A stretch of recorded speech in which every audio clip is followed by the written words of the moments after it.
नमस्कार, आप देख रहे हैं बियॉन्ड बॉर्डर्स और मैं हूं अनुज। मोदी भले ही नेहरू की तरह ऑक्सफोर्ड में पढ़ ना पाए हों, सोनिया गांधी की तरह इटालियन और राहुल गांधी की तरह फर्राटेदार अंग्रेजी ना बोल पाते हों, लेकिन मोदी की हस्ती में कुछ बात तो है। दुनिया मोदीमय है, हर तरफ मोदी मोदी का शोर सुनाई दे रहा है। यह शोर हरियाणा जम्मू कश्मीर के नतीजों के बाद बहुत बढ़ गया है और साफ साफ दिख रहा है कि झारखंड और महाराष्ट्र के नतीजों के बाद उफान पर होगा। फिलहाल मोदी का नाम और चेहरा सिर्फ भारत में ही चुनाव जीतने के लिए काफी नहीं, बल्कि दुनिया के तमाम बड़े बड़े देशों के बड़े बड़े नेताओं को लगता है कि मोदी नाम की माला फेरने से उन्हें भी जीत मिल जाएगी। ये वो देश हैं जिनके नाना प्रकार के इंडेक्स में भारत, पाकिस्तान, अफगानिस्तान, बांग्लादेश, सूडान, नाइजीरिया आदि देशों से भी गया गुजरा दिखाया जाता है, लेकिन इन्हीं देशों में उनके अपने निजी मुद्दों से कहीं ज्यादा असरदार मोदी का चेहरा फिलहाल बना हुआ नजर आ रहा है। अमेरिका में इसी हफ्ते 5 नवंबर को वोट डाले जाएंगे। वहां के चुनावों में मोदी और मोदी की लीडरशिप में भारत एक बड़ा मुद्दा है। कनाडा में भी अगले साल अक्टूबर 25 में चुनाव होंगे। वहां भी मोदी और मोदी की लीडरशिप में भारत एक बड़ा मुद्दा बन चुका है, यह मुद्दा बन रहा है। यह निर्णायक मुद्दा है और इसका असर दिख रहा है। पाकिस्तान में तो खैर मोदी 24 घंटे तक कभी खत्म नहीं होने वाला मुद्दा है। मोदी कैसे अमेरिका और कनाडा में राजनीतिक मुद्दा बन गए हैं, बिना किसी प्रयास के वहां का चुनाव प्रभावित कर रहे हैं, वीडियो में आगे उस पर बात होगी। यह भी पता लगाने की कोशिश होगी कि क्या बाइडेन से मोदी का बदला है यह। साथ ही हम बात करेंगे कि क्या कनाडा से मोदी भविष्य में कोई जंग लड़ने जा रहे हैं। क्या मोदी किसी तीसरे देश के साथ जंग लड़ने जा रहे हैं, जो रूस, यूक्रेन, इजराइल, हमास के बाद दुनिया का तीसरा मोर्चा हो सकता है। और लगे हाथ यह भी देखेंगे कि आखिर पाकिस्तान और बांग्लादेश किस बात से डरा हुआ है। आप बियॉन्ड बॉर्डर्स के इस एपिसोड को अंत तक देखें, जो बहुत दिलचस्प होने जा रहा है। इसे लाइक करें, शेयर करें और कमेंट करना ना भूलें। दोस्तों, आगे बातचीत हो उससे पहले अमेरिकी चुनाव का थोड़ा सा बैकग्राउंड जान लेते हैं। इसी हफ्ते 5 नवंबर को अमेरिका में नए प्रेसिडेंट के लिए चुनाव होंगे। मतदाता वोट के जरिए बाइडेन के उत्तराधिकारी का फैसला लेंगे। प्रेसिडेंशियल इलेक्शन में डेमोक्रेट और रिपब्लिकन के बीच आमने सामने की जंग है। कमला हैरिस डेमोक्रेट कैंडिडेट हैं, जबकि डोनाल्ड ट्रंप रिपब्लिकन उम्मीदवार की हैसियत से मैदान में है। ट्रंप और कमला हैरिस में फिलहाल कांटे का मुकाबला है। इसे यूं समझिए कि वनडे का रोमांचक मैच चल रहा है, जहां विजेता का फैसला आखिरी बॉल पर होगा। जीत हार तय है, बस मैच बराबरी पर छूटने का कोई चांस नहीं है। चुनाव के शुरू में ट्रंप का पलड़ा बहुत भारी था, तब उनके सामने डेमोक्रेट उम्मीदवार के रूप में मौजूदा प्रेसिडेंट बाइडेन थे। ट्रंप के लगातार बढ़त लेने के बावजूद थके हारे बाइडेन हटने का नाम नहीं ले रहे थे। उन्हें किसी तरह हटाया गया। डेमोक्रेट्स ने उन्हें हटाकर कमला हैरिस को उम्मीदवार बनाया। यह भी जानना जरूरी है कि कमला हैरिस को उम्मीदवार क्यों बनाया गया। कमला के उम्मीदवार बनाए जाने के पीछे 3 वजहें थी। पहली वजह बाइडेन का हिंदू और भारत विरोधी रुख है, जिसके कारण न सिर्फ भारतवंशी बल्कि तमाम एशियाई मूल के मतदाता डेमोक्रेट्स से नाराज थे। अमेरिका में भारतवंशी मतदाता निर्णायक हैं। कमला को इसी एशियाई मूल के वोटों को पाने के लिए आगे किया गया, क्योंकि कमला हैरिस की मां भारत के तमिलनाडु से थी, हिंदू थी। दूसरी वजह यह थी कि बाइडेन के दौर में अश्वेत लोगों पर जिस तरह से अमेरिका में हिंसक घटनाएं बढ़ी हैं, डेमोक्रेट्स की सरकार से अश्वेतों में नाराजगी है। पुलिस भी किलिंग की घटनाओं में शामिल पाई गई। नस्ली वजहों से भारतवंशियों, भारतीय छात्रों, कामगारों की हत्याएं और उत्पीड़न के मामले सामने आए। यहां तक कि डेमोक्रेट नेता, कोई और नहीं, डेमोक्रेट नेता श्री थानेदार ने ही इसी साल मार्च में अमेरिका में हिंदुओं के खिलाफ अभियान चलने की बात की और माना कि इसे रोकने और इसके खिलाफ लड़ने की जरूरत है। तो बाइडेन के कार्यकाल में अश्वेत लोगों के साथ धार्मिक, जातीय घृणा, हिंसा भी एक बहुत बड़ा मुद्दा है, जिसे कमजोर करने के लिए कमला हैरिस को आगे किया गया है। बताने की जरूरत नहीं कि कमला हैरिस के पिता अफ्रीकन मूल के अश्वेत थे। बाइडेन को बदलकर कमला को उम्मीदवार बनाए जाने की तीसरी वजह कमला हैरिस का अपना यहूदी बैकग्राउंड भी है। कमला हैरिस के पति डगलस एमहोफ यहूदी हैं। अमेरिका में यहूदियों के खिलाफ हिंसा के सबसे ज्यादा मामले सामने आते हैं। 2021 की एक रिपोर्ट के मुताबिक धार्मिक वजहों से होने वाले अपराध के कुल मामलों में सबसे ज्यादा यहूदियों के खिलाफ ही दर्ज हुए, जो करीब 30% से ज्यादा है।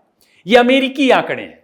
इजराइल हमास युद्ध में भी अमेरिका का यहूदी समुदाय बाइडेन प्रशासन के प्रयासों से बहुत खुश नहीं है। अमेरिका में जिस तरह साल भर से लिबरल्स ने यहूदी विरोधी आंदोलन को चलाया है, उसे लेकर भी यहूदी अमेरिकी समाज में अपने खिलाफ हिंसा की आशंका से भयभीत हैं, क्योंकि अमेरिका में भी इल्हान उमर जैसे कट्टरपंथियों को डेमोक्रेट्स का समर्थन प्राप्त है और गन फायरिंग में हत्याएं अमेरिका के लिए आज की तारीख में एक आम बात है। लेकिन कमला हैरिस को कैंडिडेट बनाए जाने के बाद यहूदियों का सपोर्ट डेमोक्रेट को बढ़ा है। ट्रंप को इजराइल हमास युद्ध का जिक्र करके यहूदियों से भावुक अपील भी करनी पड़ी, क्योंकि ट्रंप यहूदियों के बीच में पिछड़े हुए थे। तो कुल मिलाकर बात यह है कि कमला हैरिस को जिन वजहों से उम्मीदवार बनाया गया है, उससे डेमोक्रेट्स को कुछ फायदा मिला है। लेकिन इधर जिस तरह से बाइडेन प्रशासन का भारत विरोधी रुख नजर आया, ब्रिक्स में मोदी पुतिन जिनपिंग की जोड़ी ने अमेरिका को संदेश दिया, अमेरिका में बाइडेन प्रशासन और डेमोक्रेट्स के प्रति नाराजगी और गहरी हो गई है। यही वजह है कि ट्रंप वापस ट्रैक पर आते दिख रहे हैं। मामूली ही सही, पर वे कई मोर्चों पर अभी फिलहाल बढ़त बनाए हुए हैं और कहीं ना कहीं इसे भारतवंशियों के निर्णायक वोट का ही कमाल कहा जा सकता है। ट्रंप अपने कैंपेन में बार बार मोदी, भारत और हिंदुओं की माला भी जप रहे हैं। ट्रंप हर उस बात का भरोसा दे रहे हैं जो इंटरनेट पर आम भारतीय इस वक्त कहते सुनते नजर आ रहे हैं। ट्रंप बाइडेन प्रशासन के रवैये से अलग बात कर रहे हैं। ट्रंप दिवाली की बात कर रहे हैं, बांग्लादेश में हिंदुओं के उत्पीड़न की बात कर रहे हैं। ट्रंप के बयानों से तो ऐसा लगता है कि वे बता रहे हैं कि हां, बाइडेन की वजह से अमेरिका भारत विरोधी और हिंदू विरोधी रुख दिखा रहा है। प्रेसिडेंट बनते ही ट्रंप इसे ठीक कर देंगे, ट्रंप ने मोदी को दोस्त भी बताया। मैं ट्रंप को कोट कर रहा हूं कि उन्होंने अपने दिवाली संदेश में क्या कहा, जिसकी पूरी दुनिया में चर्चा है। ट्रंप ने कहा, मैं बांग्लादेश में हिंदुओं, ईसाइयों और अल्पसंख्यकों के खिलाफ बर्बर हिंसा की कड़ी निंदा करता हूं। भीड़ उन पर हमला कर रही है, लूटपाट कर रही है, जो कि पूरी तरह से अराजकता की स्थिति है। मेरे कार्यकाल में ऐसा कभी नहीं हुआ। हिंदू मतों का प्रभाव देखिए। ट्रंप ने आगे क्या कहा? ट्रंप ने कहा, कमला और जो बाइडेन ने अमेरिका समेत पूरी दुनिया में हिंदुओं की अनदेखी की। वो इजराइल से लेकर यूक्रेन और हमारी दक्षिणी सीमा तक तबाही मचा चुके हैं, लेकिन हम अमेरिका को फिर से मजबूत बनाएंगे और शांति वापस लाएंगे। ट्रंप ने कहा, हम कट्टरपंथी वामपंथियों के धर्म विरोधी एजेंडा के खिलाफ हिंदू अमेरिकन की भी रक्षा करेंगे। मेरे प्रशासन के तहत हम भारत और मेरे अच्छे दोस्त प्रधानमंत्री मोदी के साथ अपनी महान साझेदारी को मजबूत करेंगे।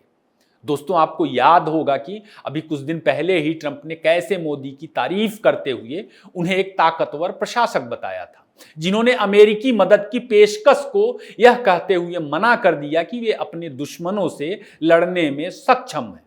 ट्रंप भारत के लिए अमेरिका के दरवाजे तो नहीं खोल देंगे, लेकिन वे भारत की अहमियत इस दौर में समझते हैं। अब सवाल है कि क्यों बाइडेन भारत के पीछे पड़ा हुआ है। एक वजह तो अमेरिकी चुनाव भी यहां पर नजर आता है। भारतवंशियों के वोट नहीं मिले तो बाइडेन प्रशासन एंटी इंडिया वोट हथियाने के लिए मोदी और भारत विरोध का सहारा ले रहा है। हो सकता है कि इसकी एक वजह ट्रंप मोदी की दोस्ती भी हो, जिसका रेफरेंस बार बार प्रेसिडेंशियल इलेक्शन में निकल करके सामने आ रहा है। जबकि भारत इस तरह की चीजों से बच रहा था। बाइडेन की नाराजगी की वजह से रिपब्लिकन को भारतवंशियों का मिल रहा सपोर्ट भी हो सकता है। इसका बड़ा सबूत तब दिखा जब मोदी अमेरिकी दौरे पर गए थे। कहा जा रहा था कि मोदी ट्रंप से मुलाकात करेंगे, लेकिन मोदी ने ट्रंप से मुलाकात नहीं की थी। हो सकता है कि मोदी ने मुलाकात से सिर्फ इसलिए परहेज किया हो कि चुनावों को लेकर उनकी तरफ से कोई मैसेज ना जाए। जिस वक्त अमेरिकी चुनाव बिल्कुल निर्णायक मोड़ पर है, बाइडेन प्रशासन ने कुछ भारतीय कंपनियों पर रूस यूक्रेन की जंग में रूस को तकनीकी आदि मुहैया कराने के आरोप में ब्लैकलिस्ट किया है। ब्रिक्स की सफल मीटिंग के बाद इस तरह की चीजों में तेजी आई है। अमेरिकी अखबार भारत और मोदी विरोध के कैंपेन में नजर आ रहे हैं। अभी पिछले दिनों एक 2 कौड़ी के छात्र नेता खालिद उमर के लिए न्यूयॉर्क टाइम्स ने पूरे पन्ने पर रिपोर्ट पब्लिश की। मोदी सरकार में इसे अल्पसंख्यक उत्पीड़न से जोड़कर दिखाया गया। उससे पहले कनाडा के एक मंत्री के इनपुट पर कनाडा में खालिस्तानी आतंकियों की हत्या के अभियान को वाशिंगटन पोस्ट ने अपनी रिपोर्ट में अमित शाह की मंजूरी से चलने वाला प्रोजेक्ट बताया। वाशिंगटन पोस्ट ने उस कनाडा के इनपुट पर रिपोर्ट छापी जिसके पास सबूत ही नहीं है। वह खुद कह चुका है, कनाडा ने खुद कहा है कि उसे फाइव आइज पार्टनर से इनपुट मिला था, फिर आरोप लगाए। और अमेरिकी अखबार कनाडा के पास सबूत नहीं है फिर भी उसके इनपुट को सत्य मानकर अपनी रिपोर्ट छाप रहे हैं। यह तो खुली आंखों अमेरिकी प्रोपेगेंडा और भारत को बदनाम करने की साजिश ही कही जाएगी। असल में बाइडेन चाहता है कि उसके इशारे पर भारत चीन पर हमला कर दे, अमेरिकी कारोबारियों के लिए टैरिफ मनमर्जी लगाए जैसा वे कहें, भारत रूस से अलग हो जाए, पंजाब कश्मीर नॉर्थ ईस्ट को जलने दे ताकि देश अमेरिका की कारोबारी जरूरतों को पूरा करे, बारूद खरीदे। भारत पर दबाव बनाने के लिए बांग्लादेश से लेकर रोज कुछ ना कुछ अमेरिका कर ही रहा है, बाइडेन प्रशासन कर ही रहा है। बाइडेन प्रशासन के बहकावे में सिर्फ कनाडा है। फाइव आइज पार्टनर के दूसरे देश मिसाल के तौर पर ब्रिटेन, न्यूजीलैंड, ऑस्ट्रेलिया बहुत संभल कर बोल रहे हैं। कनाडा में भी मोदी ही राजनीतिक मुद्दा बन चुके हैं। वहां हुलेलुइया खालिस्तानियों का वोट मोदी विरोध के नाम पर किसी पार्टी को मिल सकता है।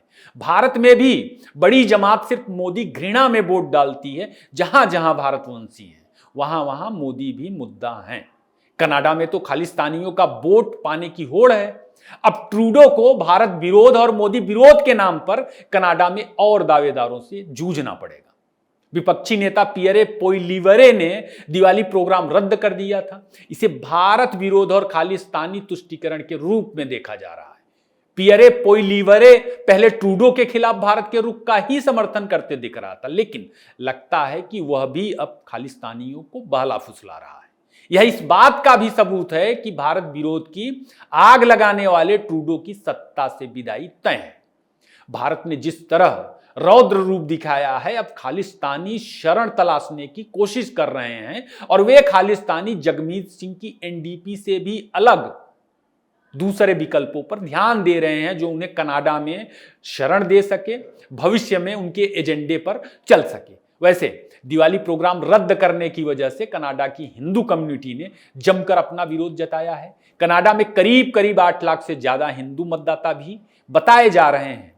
खैर, कनाडा और बाइडेन प्रशासन से तनातनी के बाद जिस तरह अमेरिकी अखबार भारत विरोध में लिख रहे हैं, हमारे यहाँ के कुछ लिबरल्स को लग रहा कि अब तो बाइडेन और ट्रूडो इराक की तरह भारत पर हमले के लिए सेना भेज देंगे। ऐसे ही इराक के खिलाफ भी डीप स्टेट और न्यूयॉर्क टाइम्स जैसे अखबारों ने बिल्कुल ऐसे ही खाड़ी युद्ध से पहले प्रोपेगेंडा चलाया था। जैसे अभी न्यूयॉर्क टाइम्स, वाशिंगटन पोस्ट खालिस्तानियों के मामले में कनाडा को आगे करके प्रोपेगेंडा कर रहा है। बावजूद कि पूरी दुनिया मोदी और भारत कर रही है, जर्मनी भी आकर नतमस्तक हो गया कि बचा लो, हमें भारतीय पेशेवर चाहिए। भारतीय पेशेवरों के लिए नियमों में ढील दे रहा है जर्मनी। अभी ठीक दिवाली से पहले जर्मनी डील करके गया है, लेकिन हमारे यहां के चंदाबाज लिबरल्स भारत को वहीं देख रहे हैं जहां वो 20-25 साल पहले खड़ा था। भारत क्या कर लेगा? उन्हें लगता है कि बाइडेन से झगड़ा करने के बाद अब तो भारत खत्म होने की कगार पर पहुंच चुका है। फिर वही मोहम्मद यूनुस की तरह यहां के खेवनहार होंगे, सत्ता का आनंद उठाएंगे, जबकि कनाडा की कोई औकात नहीं सिवाय अमेरिका की दलाली करने की। कनाडा दुनिया भर के भगोड़े नेताओं, आतंकियों और अपराधियों की शरणस्थली है। अमेरिका अपने क्रिमिनल असेट्स को यहीं पालता है और उनके जरिए डिप्लोमेसी करता है दुनिया भर में। दबाव डालता है, माहौल बनाता है, जबकि कनाडा की कंबल परेड निकालने के लिए योगी जी का नोएडा भर पर्याप्त है। भारत इस वक्त बड़े बड़े खिलाड़ियों से खेल रहा है, लेकिन इधर पाकिस्तान और बांग्लादेश पसीना पसीना हुए जा रहे हैं। उन्हें समझ ही नहीं आ रहा कि पिक्चर क्या चल रही है। भारत ने चीन से भी दोस्ती कर ली, रूस के साथ है ही, ईरान भी साथ खड़ा है और इजराइल भी साथ है। इजराइल ईरान दोनों लड़ भी रहे हैं। ट्रंप भी वही बात बोल रहा है जो भारत कहता रहता है, ट्रंप जीत जाएगा। फिर पाकिस्तानी समझ ही नहीं पा रहे हैं कि आखिर हो क्या रहा है। पाकिस्तानियों को लगता है कि कहीं भारत का अगला निशाना तो वही नहीं है, कहीं भारत पाकिस्तान के लिए मोदी जयशंकर की जोड़ी जियोपॉलिटिक्स की बोर्ड पर बिसात तो नहीं बिछा रही है। कश्मीर में आतंकी घटनाओं के बाद वैसे भी पाकिस्तान की हालत बकरे के अम्मा जैसी है। भाजपा वाले पीओके चिल्ला ही रहे हैं। पाकिस्तान को एक चीन का सहारा था, भारत ने उसे भी ऐसे डील किया जिसे किसी ने सोचा ही नहीं था। पाकिस्तान को खूब डर लग रहा है इस वक्त। डर बांग्लादेश में भी है, जो ट्रंप के बयान के बाद निश्चित ही और गहरा हो गया होगा। भारत इस वक्त पीओके हासिल करने के लिए बेस्ट स्ट्रेटेजिक मोमेंट में है। सब कुछ उसके नियंत्रण में। वह अपने तमाम सिरदर्द को अगर चाहे तो हमेशा हमेशा के लिए खत्म कर सकता है। यही डर है कि पाकिस्तान में जो मोहब्बत की दुकान पिछले 10 सालों से खुल गई है, उसमें कारोबार थोड़ा बढ़ गया है, दिवाली के मौके पर बढ़ गया है। भारत के सामने कोई आएगा भी नहीं, या पाकिस्तान को मालूम है कोई वेस्ट नहीं आएगा, क्योंकि जयशंकर ने दुनिया को लेकर वेस्ट के अप्रोच को नंगा कर दिया, जो चाह कर भी रूस और चीन अब तक नहीं कर पाए थे। वेस्ट का अप्रोच वही है कि वेस्ट की समस्या दुनिया की समस्या होती है, लेकिन दुनिया की समस्या वेस्ट की समस्या नहीं है।